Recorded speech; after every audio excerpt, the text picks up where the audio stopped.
What's going on, comic fans? It's Mike from the Hardcover Comic here. Today, I wanted to talk about a JLA run by Joe Kelly, what I think is one of his most underrated runs. You may know Joe Kelly from the title Deadpool. He essentially defined that character for, the future of Marvel creators. It wasn't created by Joe Kelly, but his run on Deadpool was so fantastic, so monumental. It's one of the most beloved runs in comic books, period.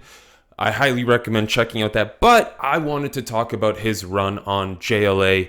A fantastic, fantastic story. I had custom bound. It was released in trade paperbacks, many formats. Hopefully, one day there will be a deluxe. I think there were deluxe editions at the time as the books were coming out, but hopefully there will be a nice dedicated deluxe edition to the Joe Kelly run because he did a bunch of issues, or an omnibus, in which case you might be watching this video for that reason right now. You may also know Joe Kelly from Spider-Man. He had a fantastic run that has an omnibus release from Marvel alongside his Deadpool omnibus.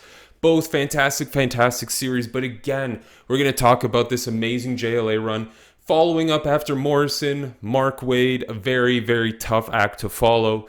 Here's why I think Joe Kelly knocked it out of the park.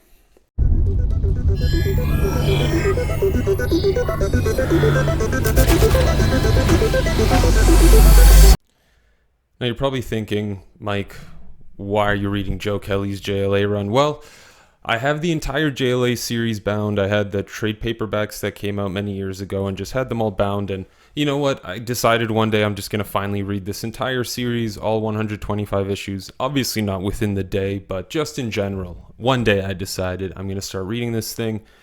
You start off with Morrison, you get through Mark Waid, and then you're at Joe Kelly. And with Joe Kelly, he was a writer I know about. I love his Deadpool run. I'm very excited to check out his Spider-Man run. I've typically had no issues with Joe Kelly books. They're usually really great, getting down to the core of the character. And with JLA coming off the tail of Morrison and Waid, it's a big endeavor. So I was very excited to see what Joe Kelly had to offer. I honestly, without doing much research, thought it was going to be a quick run, but it turned out to be pretty long. There's a chunk of issues that Joe Kelly did going up to number 100, and hopefully, it's definitely enough for a deluxe slash omnibus. What did I think of it? What was Joe Kelly's run like? Well, like I said, coming off the tail of Morrison and Waid, you've got some pretty big shoes to fill. JLA, of course, is a series and title that's focusing on an incredibly powerful team taking on natural disasters, huge alien threats, interdimensional threats, multiversal threats.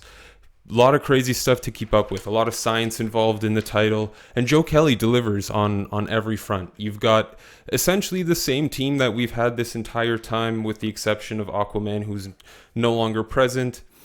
You get to see some new characters get introduced with Joe Kelly's run on the title. We'll get into that in a little bit, but the title starts off with this golden perfect arc, focusing primarily on Diana and her morality, looking at subjective truth and morality as opposed to objective truth and morality. What is right in one country may not be viewed as right in another country. Things like that. Very interesting story arc, getting into Diana as a character, focusing on her and a lot of her beliefs and her trust to humanity and her teammates and various other people in the world to sort of follow the same line that she follows.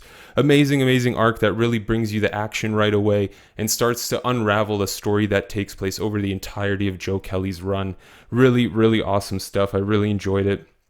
And you get into some Atlantis stuff with time travel, introducing this team called the League. You get Aquaman's disappearance here and the sort of investigation that follows to figure out where it is that, Aquaman has gone.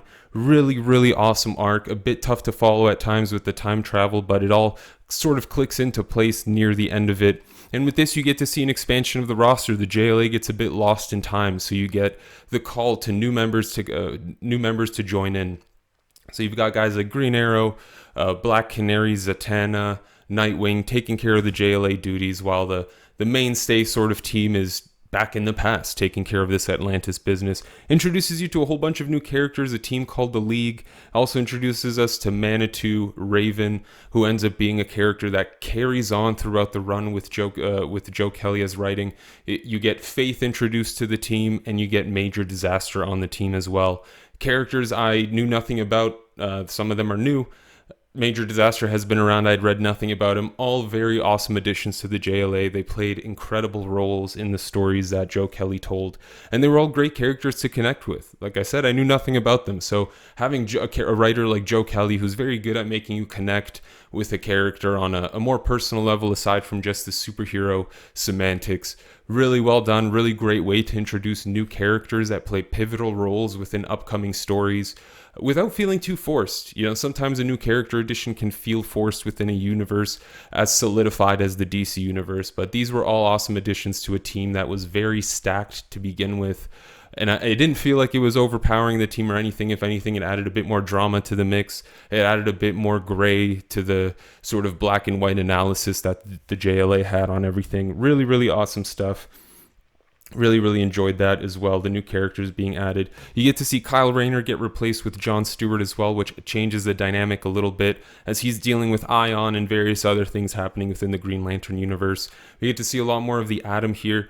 Again, a lot of little bits and pieces of characters coming in and out of the team, even at times, like Plastic Man. Probably my favorite part of this entire run was the little side, very tiny Plastic Man arc having to do with him reconnecting with his long-lost son. Really touching, heartwarming moments with Plastic Man and Batman even. Really, really awesome stuff. Really enjoyed it. It was that sort of Joe Kelly magic coming in where you're more invested in this very tiny, minor story that's happening on the side.